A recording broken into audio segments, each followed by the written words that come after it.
Dead ass.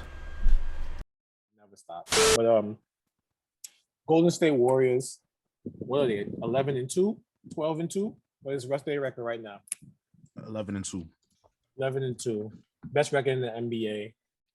Looks like they took like a short hiatus from being that team, retooled, and now we're back in finals contention. And this is before we get any Klay Thompson.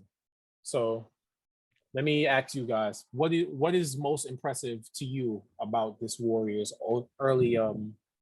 Let's start with you, Josh.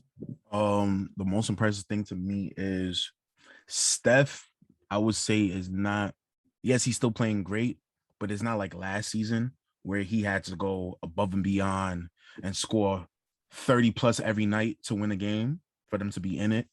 It's more of a team effort. You got guys who stepped up tremendously, like Jordan Poole, Wiggins, even though points wise, that's not what people want to see from him because he has so much more potential.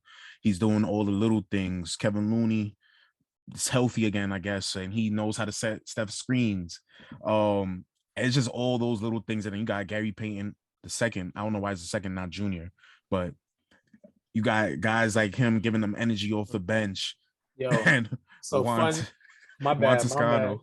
My bad. I'm sorry for cutting you off. You said the Gary Payton thing. I got funniest Gary Payton note I've ever heard in my life. Both Gary Payton's sons are named Gary Payton.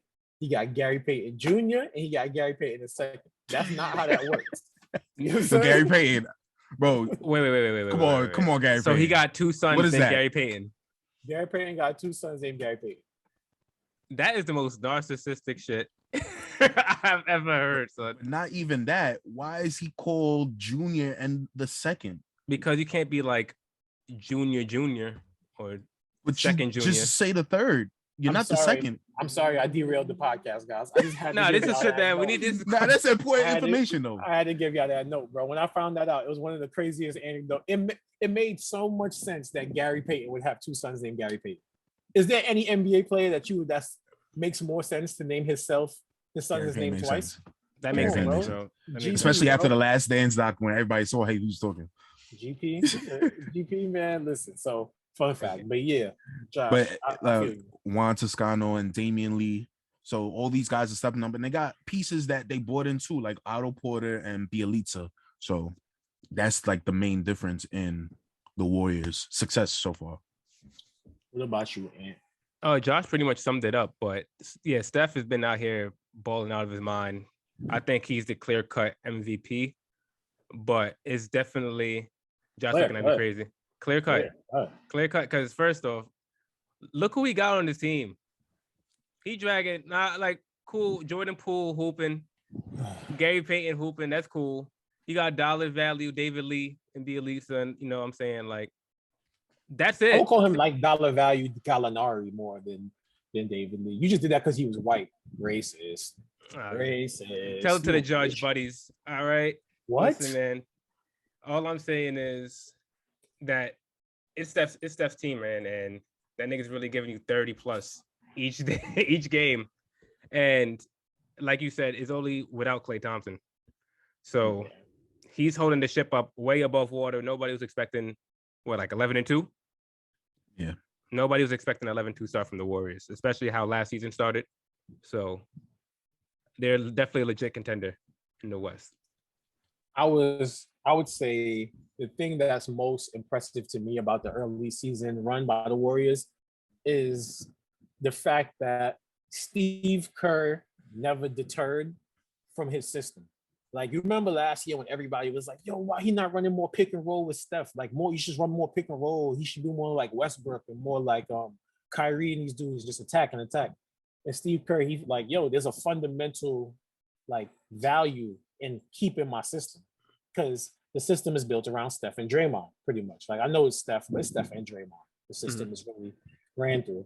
And he said he basically sacrificed last season to develop the kids he had and teach them the system that like is a difficult system to learn. So he said, if we're gonna suck anyways, we might as well still keep true. Like, they ran a little more pick and roll than they did usually last season, but they still stuck to the core of what made them the Warriors.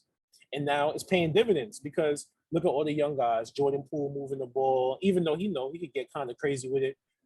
He got a little Nick Young in him, but I like it. Little Jordan Clarkson, he'll get a little, but he's still moving the ball.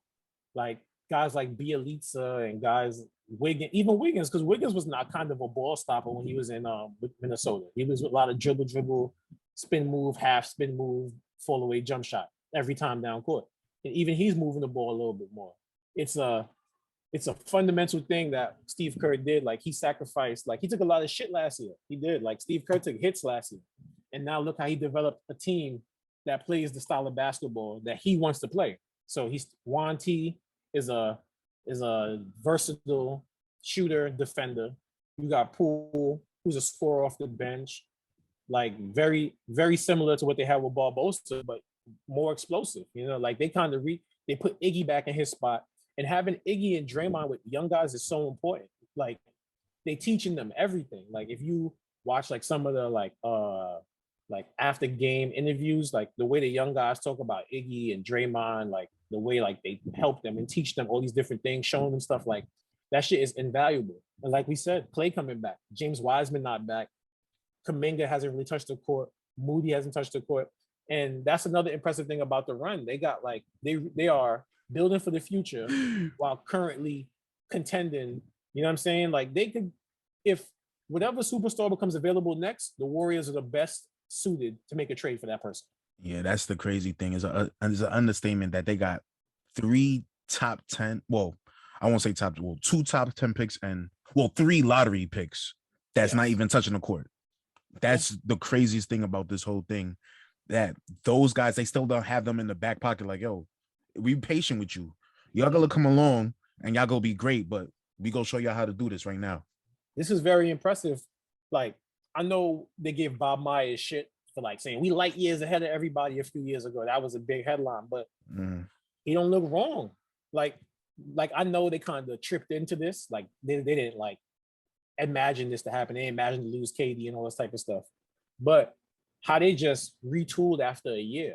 Like they got Wiseman, Kuminga are like 2 of the most like prize picks you could put out there in a trade. Like physical specimens. Young guys like that. They still got draft picks. They still got contracts they could trade. Like if who says tomorrow, I don't know, who's the next star that looks Cat? They're like, yo, Cat went on to Minnesota.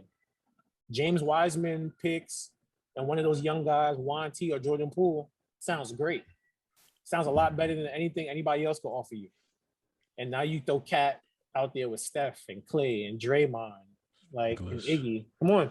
They just, and if they don't want to make a trade, who says Kuminga or Wiseman don't pop this year?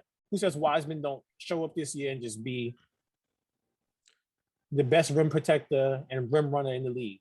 And now you got that with Steph and Draymond and Klay. Like they got so many ways they could go with it. So just, I guess I started off giving the credit to Steve Kerr, but I guess it's an organization thing. Like the whole organization deserves like crazy kudos for having this team back like this after a year. I want to say, like, I think I told you this like a while ago. I think we had a conversation about this, John. Like this Warriors reminds me of like kind of like the 2000s, like Spurs, like in the way they ran.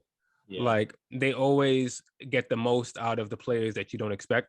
Like the Spurs made Marco Bellinelli an impact player and like players like that. So you're getting the most. Yeah. Like you're getting the most out of Jordan Poole, who's going to get paid if he keeps going the way he's playing. You're going to want Toscano, going to get a good contract. Like these guys are hooping under Steve Kerr and the organization and the system. So even guys like Festus Ezeli wouldn't be a player on most other teams. But they developed him over like, what is this, year 7? You know what I mean? They developed him over a long time with this team. And now he's a good defender. He's a good screen setter. And I know people laugh when you say shit like that. This is Ezeli. No, is it Ezeli? I'm talking about the wrong guy? Looney? Kevon Looney, yes. Looney. I would say, yo, Festus will be out the leave for a minute, bro. Yeah, shout out to my guy Festus, man. Yeah, I forgot. I see, but he was another guy they did that with. You know what I mean? But Looney was I won't say he was a scrub. He was a scrub when we first saw him. Like, look at this guy. How is he in the NBA? Now he's like a serviceable big man who knows their system. No, people say setting screens isn't a big deal, but when you play with Steph Curry and Klay Thompson, it's a humongous deal. And he's one of the best screen setters, they say, in the league. I can't track that. You know what I mean? But that's the word out there. He's one of the better screen setters in the league. And it's just another show of development. Like Draymond looked like Draymond from a couple years ago.